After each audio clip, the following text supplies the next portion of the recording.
to heat up your frozen dinners, grab your TV tray, and settle in for another episode of the Plus Platoon, your podcast for all things Disney Plus, brought to you by Disney Plus fans.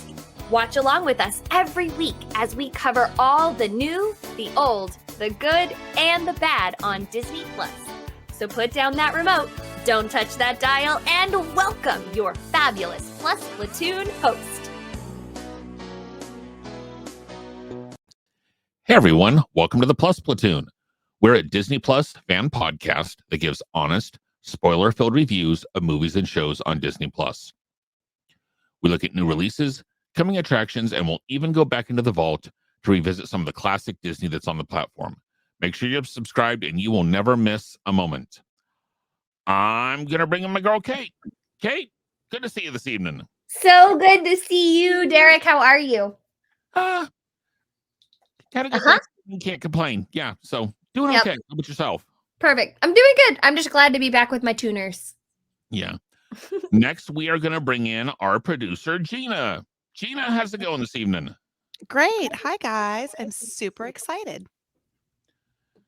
Next, we have Pete. Pete, glad to have you with us. Heyo. Got my Star Wars shirt on. Speaking of Hoth, have you guys melted it all up there yet? Oh, we don't have any snow at all here in where I am, so it's all melted. It's all melted?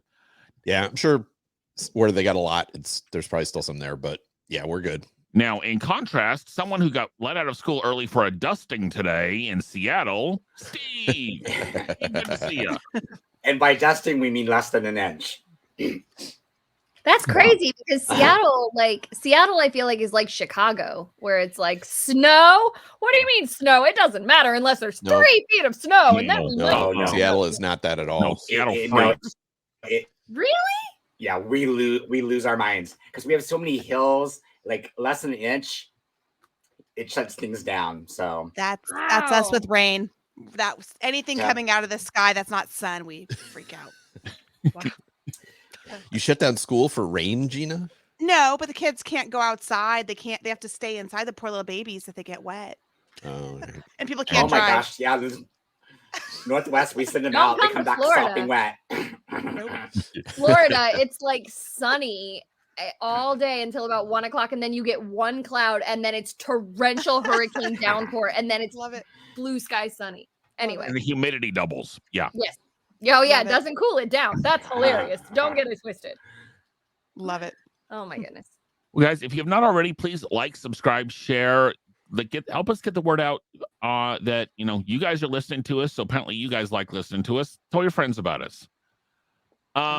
Kate, last week we didn't have any Disney Plus news, but I know you're a little excited about this week. What have we got going on? Y'all listen. All right. So I'm really excited about this because a very Backstreet holiday featuring the one and only Backstreet Boys will debut on ABC on December 14th and will appear on Disney Plus on the 15th. And you know what's funny? I remember watching on the Disney Channel when NSYNC did a concert in front of the hat. Well, although it wasn't the hat then, it was the Man's Chinese Theater. It was just the theater. I very vividly remember that concert, so I'm really excited about this very Backstreet Christmas.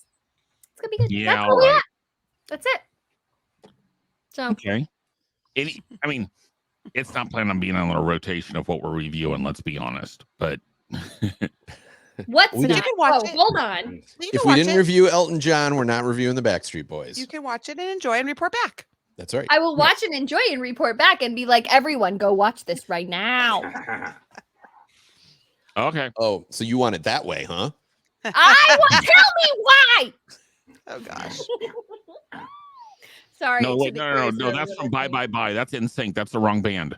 So ain't nothing but a mistake. Nothing but anyway. Oh, that's. Do I know all of the choreography to that number? Absolutely. Yeah, absolutely you do. Very much. Okay. Anyway. This week, as you can see by some of the Star Wars paraphernalia, we have finished up Andor season 1. For those of you not aware, Andor is Cassian Andor from Rogue One is where we originally met him, and this season was 5 years before New Hope before the Battle of Yavin, and it is his story of how he became involved with the rebellion. And this is the first year, and then season 2 will be years 2, 3, 4, and 5. So that's kind of the story. It follows him through his different adventures, how he gets involved with the different leaders of the resistance. And Pete, I'm going to start with you. Was this series a journey into the light or another trip to the dark side? To me, the series was so good. I really enjoyed it.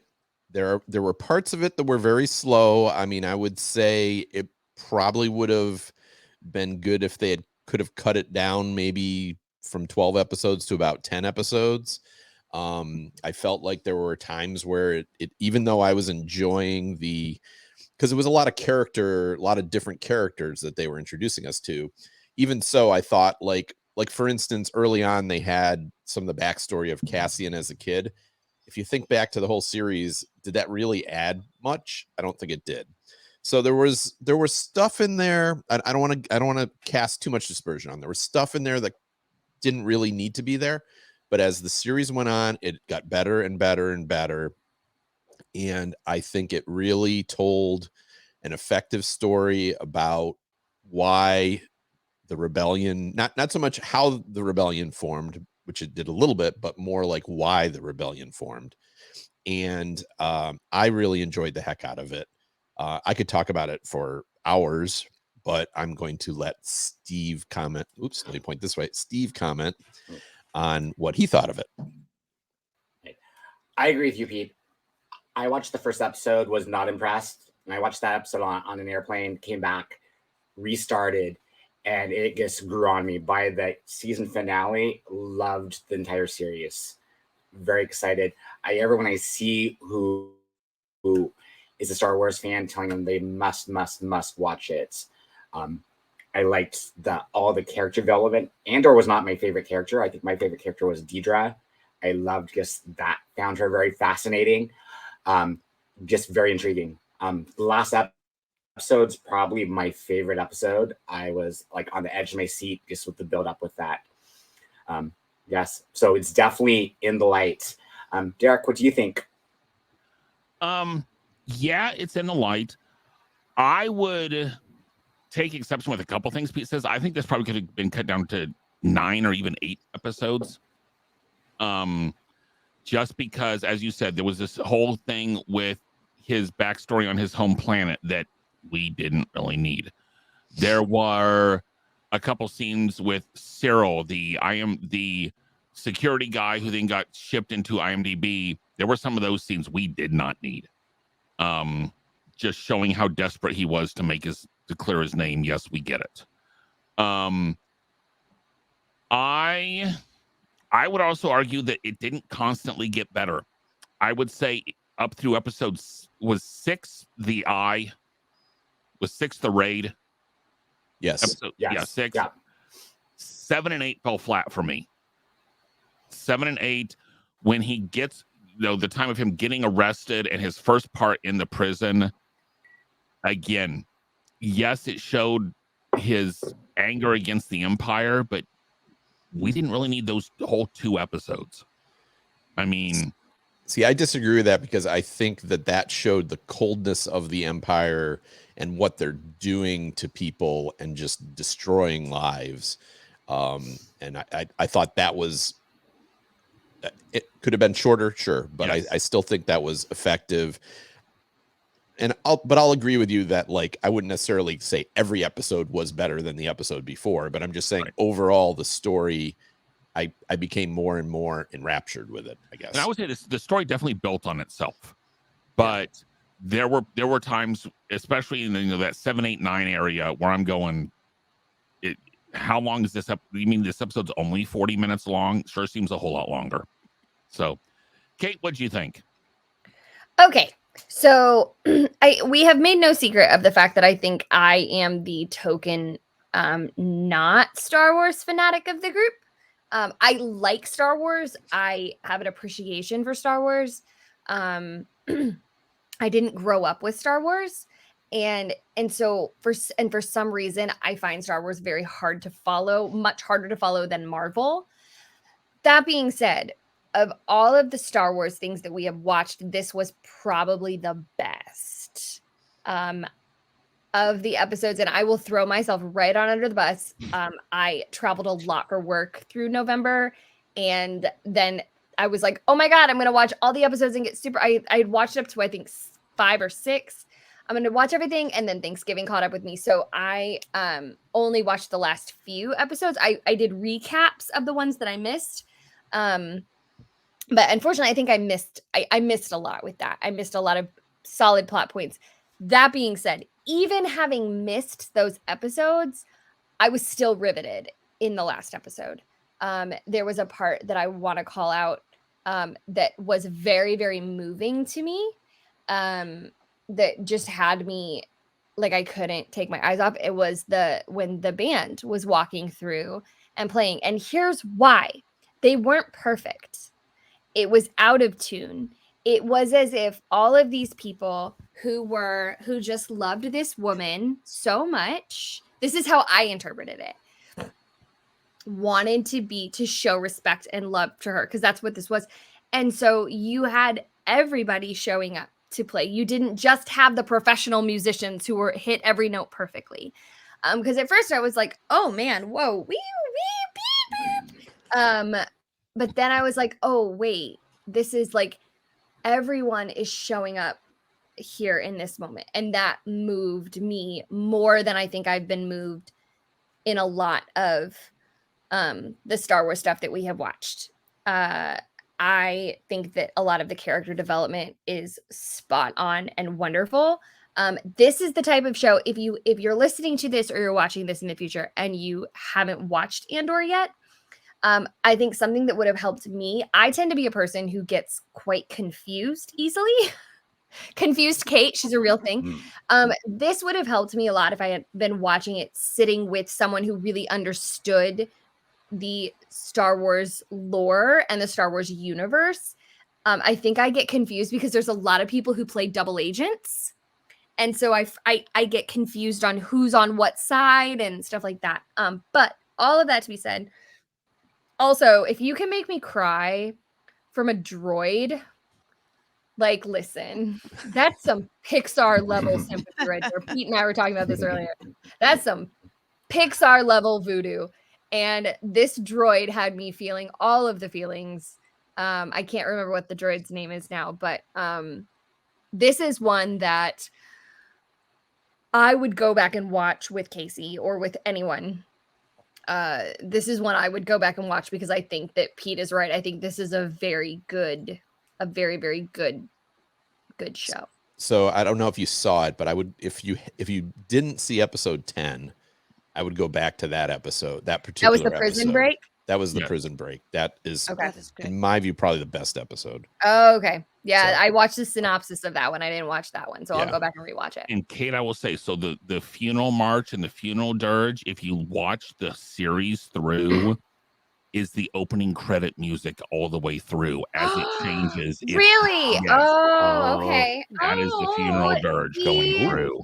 I didn't know It that. also made me think, like, if I ever recorded something before I Oh. died, like, what would I say? It made me think about. It made me think that I just Because it changes Oh, every yeah. it changes a little every episode. Yes. Mhm. It's the progression of the Okay. funeral dirge. cool. Wow. Very cool. Wow. All right, Gina. Oh. So a journey into the light. I think we're taking this is the light side, but I think we're getting dark. And I really liked how this was really gritty and we were in the universe and it wasn't, okay, we're going to get the lightsabers and the Jedi and we're going to learn how to do magic and then it's going to be all better. So I feel like this is the core. This is the rebellion. Mon Mothma, she's my favorite. I love watching this whole, she's got this gambling husband and I love this so much. I love how they're pinning that against That bus her. that bus she threw him under. Yes, I am so happy. I'm like, oh, I can't wait to see how this, I mean, I know how it unravels, but I want to see their relationship, be destroyed. And then just, it's going to happen. And then I can never remember his name, Stellan Skarsgård. His character Luthen. Luthen. Lex? Luther. No. Luthen. Luthen. I'm like, Luthen, it's okay. something. Yeah.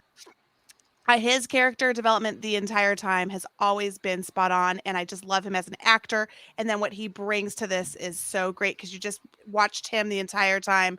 Okay, like Kate said, the double agent, what is he doing? Who is he working for? Then you have Saw Gerrera in there, and you're like, okay, I know what Saw's doing, but what's going on with Luthen? So I really can't wait for the second season. This is the Star Wars that is for us, not for the kids. And I'm just so happy finally we get a Star Wars for adults for us. So my 2 cents. Yeah. Yeah, and it shows that Star Wars can be good without having to bring in the characters that we're familiar with. Bringing in the magic and the lightsabers. I Yeah. mean, that's really. And that kind of actually leads us into our next question of Cassian Andor. And Steve, I know you have been thinking about this a lot, so I'm going to let you lead off. Is Andor a good guy? I love this question so much. I was talking to a coworker today about this question, and we had a long discussion about it. And my coworker says he's a good guy. I'm gonna start off with him. He's saying he's a good guy because of how the people around him, his close friends, really respect and admire him. So that put a new twist on my thought. And I'm leaning towards of he's not really a good guy. He shoots people, often with not much thought. During the heist one, the one who wants to steal the money, he shoots them with no second thoughts. But he's not necessarily a bad guy either. And he's really this person that does what's best for him, basically, but that's all based on his life experience. He's not been dealt a good hand in life, but he's not bad, but he's not necessarily, I wouldn't say he's a good guy. He's out to watch for himself, and he's sort of been pushed this way where he ends up doing this amazing thing. We know how it all ends, that really saves the galaxy. But at this point in time, when he's a good guy, not necessarily. That's what I'm saying. What do you think, Derek? And I would argue there were no good guys in this whole story. Because to be perfectly honest, at this point, they're not organized. They're just a group of terrorists. They are nothing but small terrorist cells that try and make a difference, that at this point, the Empire is just kind of swatting down like flies. At this point, the lack of organization and the lack of, to be perfectly honest, the lack of pure focus. They don't know what they want. They just don't want the Empire. And they want people to be on their side. They don't have a plan for, okay, so they take down the Empire. Then what? And to me, that's kind of a problem of the entire Star Wars series is, yes, you go from, a small terrorist cell to a group of insurgents to, yes, they finally take down the Empire. But 20 years later, it starts up again. Well, no, it's not only starts up again, it's been back and established. So, yes, you're going in. Yes, they're fighting the evil Empire that we've all been conditioned to think is terrible and horrible. But by shooting random people who, Cassian shot, I would say even in those first two, Cassian shot those guards that weren't going to shoot him. So it's one of those where he took it to them first. Luthen is one of those, a general has to be able to kill the thing, sacrifice the thing he loves for the greater good. We see that. I would just argue that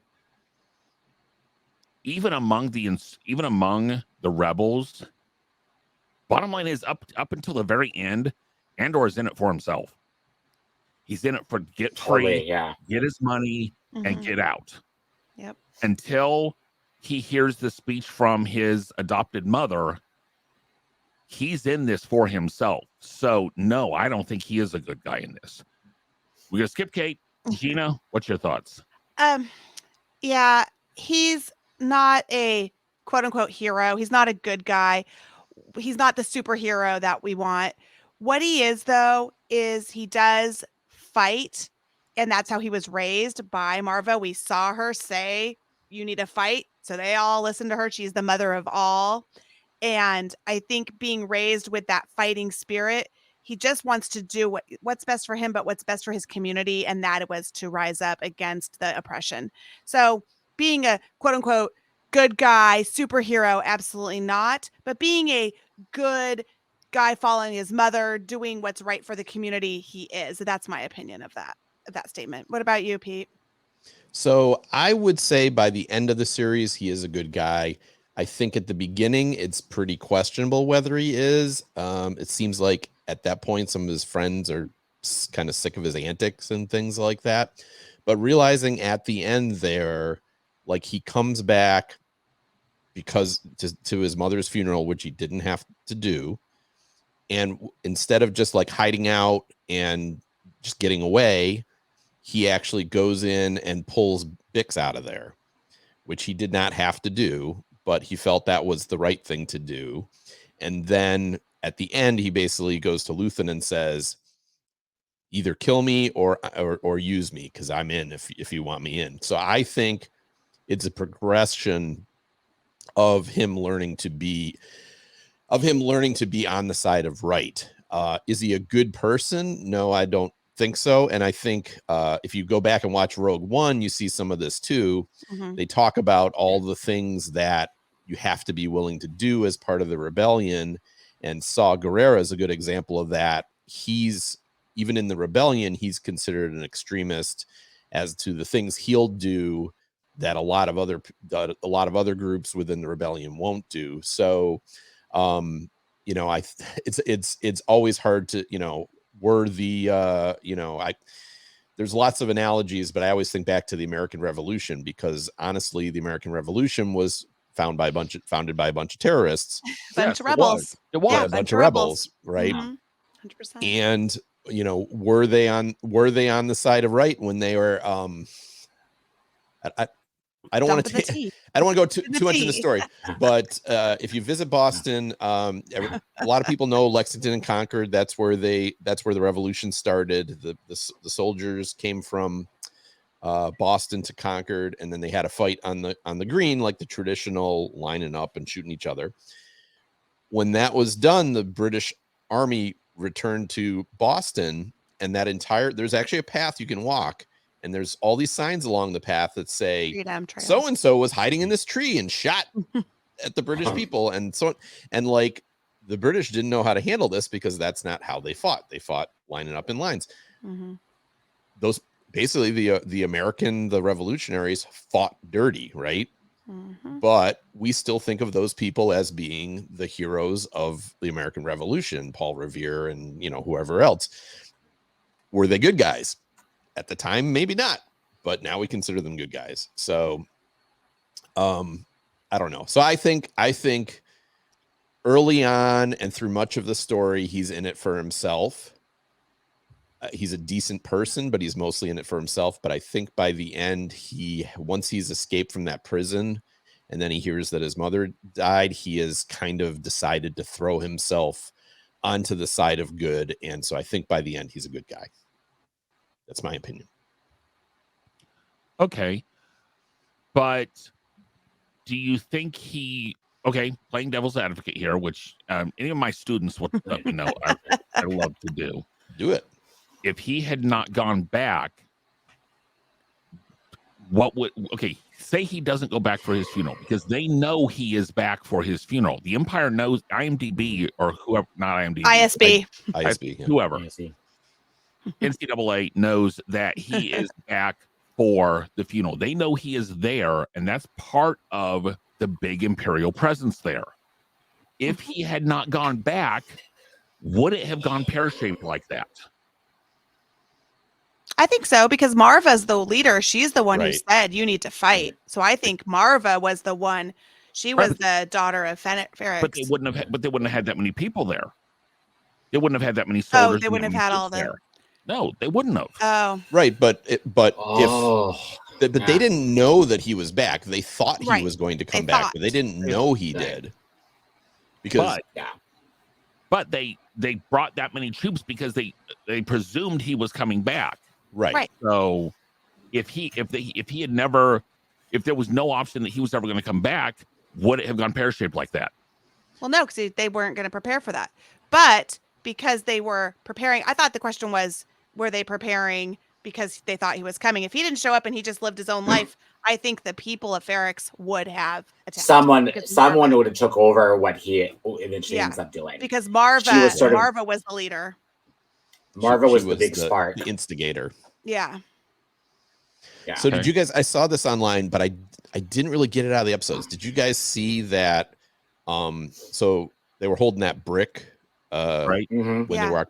So the bricks when people die on Ferrix, They burn their they ashes. burn their ashes and they Yeah. mold them into bricks, and that's why when Cassian went to that other brick with the name written on it, that was his dad. father, Mm. and he was looking at his father's brick, and then they were carrying Marva's brick, and I don't know what ended up happening to it after they whacked a Yeah. stormtrooper with it. It fell apart and the picture disappeared and the timeline went back to normal. No. Oh, sorry. Wrong movie. Wrong series. Wrong, yeah. Okay. Wrong Disney Franchise. franchise. Yeah. So we've had 12 episodes of season 1. We know there's going to be 12 episodes of season 2 because each year is going to be 3 episodes and there's 4 years to cover. Gina, I'm going to jump over to you as probably our deepest dive Star Wars geek that we've got. Because we all know where this is going to end. This is going to end with Rogue One. Yes. This is going to end with him being willing to take this, what is essentially a suicide mission to get these plans Yeah, out. to Leia. So what do you want to see in season 2? Well, I wanted to see it in season 1. I need to see K2SO. I need to I knew you were going to see. say that. I need to see this. How did K2SO come about? How did he reprogram him? What is going on with K2SO? That's what I need to see. That is my number 1. Number 2 is like even a loftier thought. I want to see some more development of the Empire. I want to see more. I want to see, right now it's the ISB. We're trying to figure out, it's like the Imperial Security branch. I don't know. I want to see more of the Empires like building up throughout the galaxy. So those are my 2 things. That's it. But Imperial K2SO. Security Bureau. Yeah. Oh, Imperial Security. Okay. I was like, something. Anyway, Yeah. so I want to see their build up too, because I feel like we need to deeper dive into these characters, especially Deidre. I love her too. Like Steve was saying, she is a great character, and I want to see where she ends up falling. So anyway, what about you, Pete? Besides K2SO, what do you want to see? Yeah, I just want to see that transition of the rebellion from scattered forces to a organized, because honestly by the time we get to the first Star Wars movie, the rebellion, even though they're the underdog, they are very much an organized military and everything like that. I mean, they have a base on this moon and hundreds of ships and everything like that, and they're not anywhere near that even at the end of the series. There's there's this Saul Guerrera group, and then there's and then we've got the Mon Mothma senator Right. deal, and I do want to see her rise up as well. So you got different people that are like kind of coming together, but we're obviously very early in that, and so it will be that to me will be interesting to see that progression. So that's what I'm looking forward to seeing. More than, though I do enjoy that we get to see some of the Empire, some of the characters within the Empire, within the bureaucracy. So to speak. I don't really need the Empire itself to be developed because it's just a big bad entity. I just want to see Deidre. Yeah. Oh, definitely. She's so intriguing. She's really good. That actress and Yeah. the role is really good for sure. Steve. Same thing. I want to know more about Deidre, seeing more of her story. I would add that to the sort of the rebel spy of who was always behind her in the scenes. I didn't quite pick up on that until I read recaps, but more of his sort of backstory. I would add that to, is Cassian's sister going to play into this? That's a good. Because they brought it up. It was a big part of the beginning, and then they sort of dropped it. So I'm wondering in season 2, there's going to be another connection there. I'm wondering. So at least in that story, you engaged me so much. not so much about Andor, because I know Andor's story. I do want to see his path. Sorrel, is that his name? The lower henchman. Oh, yeah. Yeah, I'm done with him. Yeah, He can go me away. too. But I would say definitely out of those, probably Deidre, just her there, and then also Mom Martha, like how she's making all these moves, like that last thing, like throwing her husband under the bus, knowing that she's been eavesdropped. People are listening in on what she's saying. Sort of that. One thing why I like this year is it's sort of the spy things going on, like who knows what, and passing it on, which is such an intriguing thing. So, Derek, what do you think? As bad as this sounds, I want season 2 of Andor to not be about Andor. I want it to dive a whole lot deeper into all the other characters who are coming up, and the other leaders who are coming up within the Empire. Where does oh God, fish face? It's a trap. Mon Calamari. Admiral Akbar. Akbar. Thank you. Akbar. Where does he come from? I mean, I want to know where all these. Yes, we hardly saw any aliens in this story, other than the two guys that caught him in the tripe web that pulled them in, and then they decided to release them because they figured they were good guys. So it's yes, yeah, and we have our own resident alien next to me over here. Me.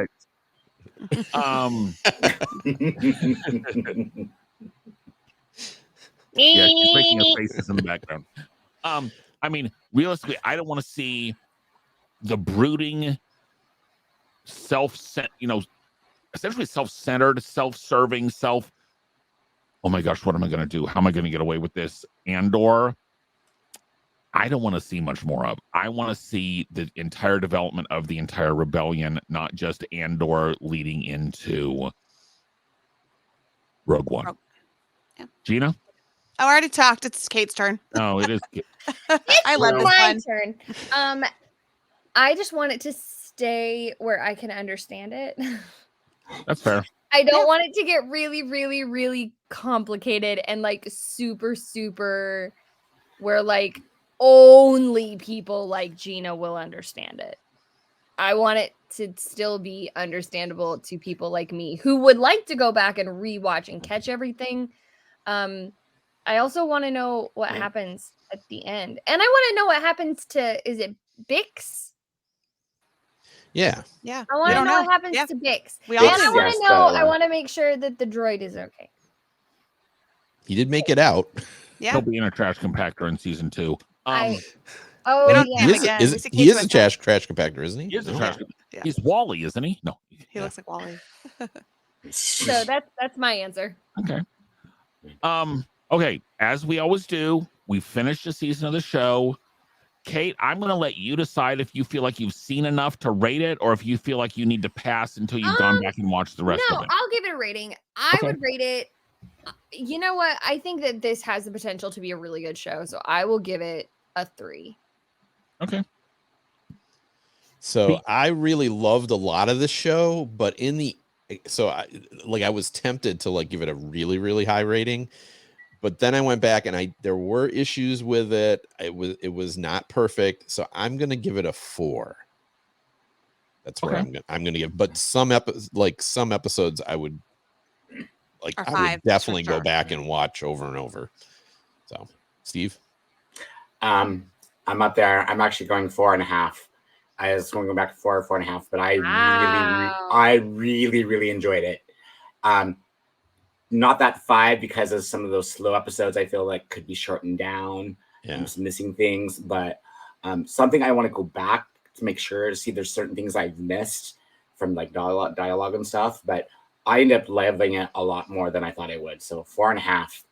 Gina.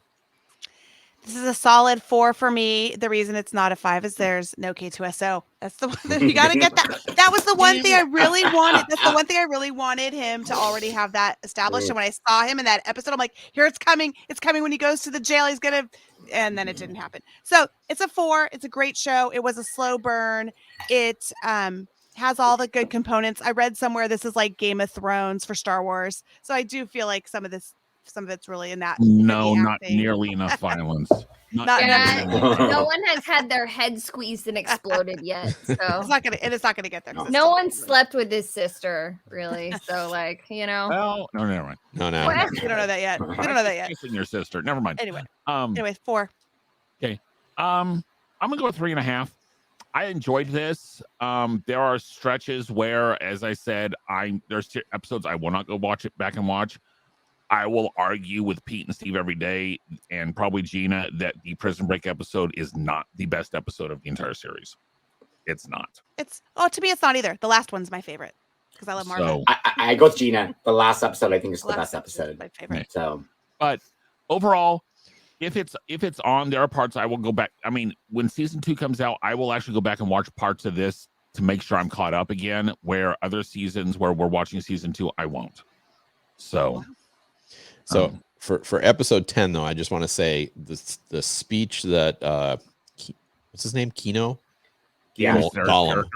Yeah. Kino gives over the loudspeaker, and then at the end of the episode that Luthen gives to the spy, those two speeches are some of the best dialogue we've ever heard in Star Wars, which isn't really that tough when you got, I don't like sand, it's coarse and rough, and it's everywhere. I would say that Wait. Which two speeches? In episode you 10, didn't there's hear either one of them. yeah. All right. Well, there it is. I would say, though, that when he's hearing the manifesto be read back to him, that's probably the best. That what something like control is not natural.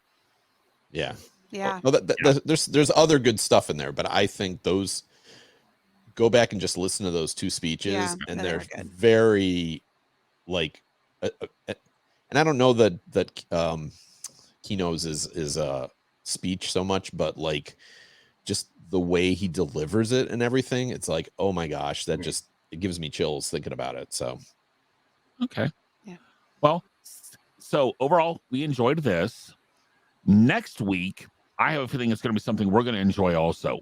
We are going to be watching the all-new documentary, Mickey Story of a Mouse. Yay. We are coming up on Mickey who? I don't think I know who that is. Mickey Mantle. That's Mickey what I Mantle. was just about to make that joke.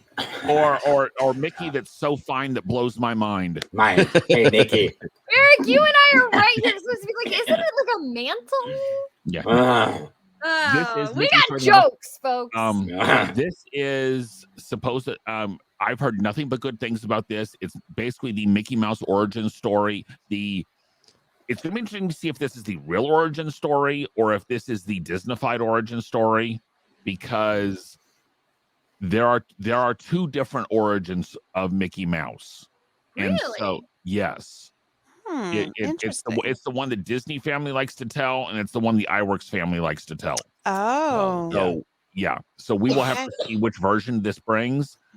This is actually one that we were going to do anyway, but was suggested by one of our viewers. So, guys, if you have other suggestions, we do listen to this. If this wasn't our thing, we got the suggestion, it was going to go on our list.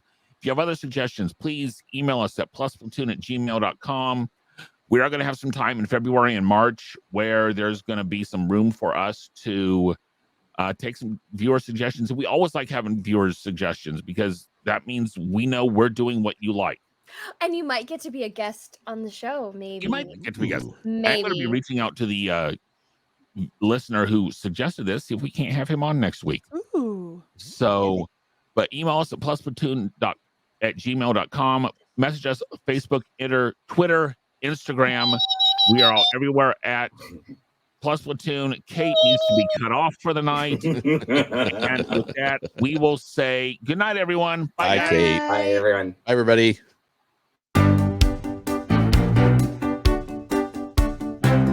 Thanks for watching this week's episode of the Plus Platoon. Be sure to subscribe to the Plus Platoon podcast to keep getting great content each week. Then head over to Apple Podcast and leave those 5-star reviews as they help make the Plus Platoon visible to even more Disney Plus fans. Also, go to YouTube and like and subscribe to the Plus Platoon channel, where you can watch all future episodes live. If you have a question for the Plus Platoon, please send us an email to plusplatoon@gmail.com or connect with us on Facebook, Twitter, or Instagram @plusplatoon. The Plus Platoon is a Disney Plus fan podcast and is not affiliated with the Walt Disney Company or the Disney Plus streaming service. All opinions expressed on the show are solely those of the individual hosts and in no way reflect the views of the Walt Disney Company. Thanks for watching, and be sure to stay tuned for next week's episode because the Plus Platoon is to be continued.